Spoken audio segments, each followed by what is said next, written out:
Random Wrestling Belt Fact number 42. On the March 17th, 2011 episode of TNA Impact, Sting, the new world champion, entered the arena carrying two titles. One of them was the purple TNA Immortal Championship that Sting had defended successfully against Jeff Hardy the previous Sunday at that Victory Road pay-per-view. And the other one was the new design, which would come to be known as the TNA Big Gold Belt. However, this physical copy of the design and particular variation of the championship would only last 3 weeks due to some design flaws with the championship. This championship was absolutely massive. It was a 6-plate belt with an additional TNA Wrestling Wildcat Championship belts logo plate between the outer side plate and the snap box, which meant that the strap was extended even further due to the inclusion of this additional plate. It also featured a fairly standard snap setting with a number of snaps that would be on a traditional championship wrestling belt.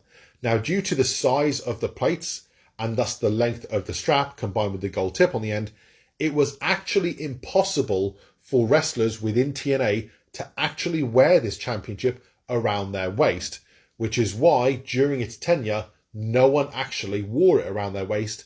Everyone carried it over their shoulder.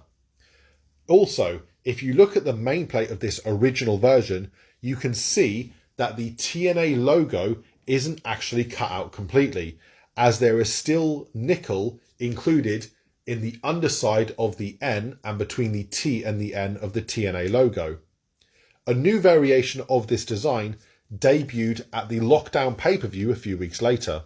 There were a couple of changes to the second variation of this design to make the championship easier for wrestlers to work with.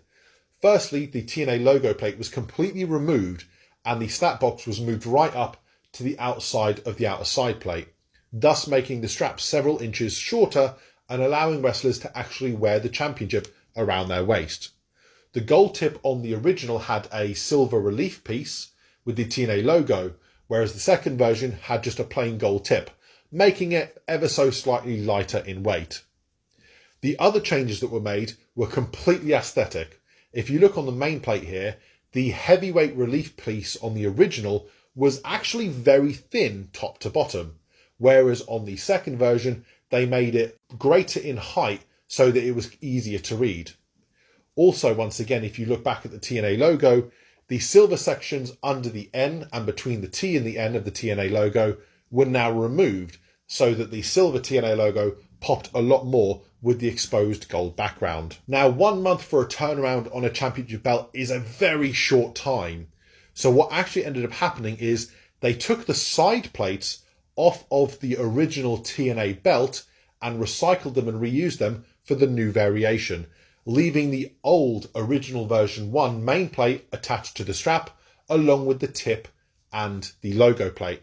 If you look at this image here of Andrew, the gentleman who runs Wildcat Championship belts, here he's holding his original United States Championship he made for WWE, his unused Intercontinental Championship that he made for WWE as an example of his work, and the original version 1 of the TNA Big Gold Belt there in the background.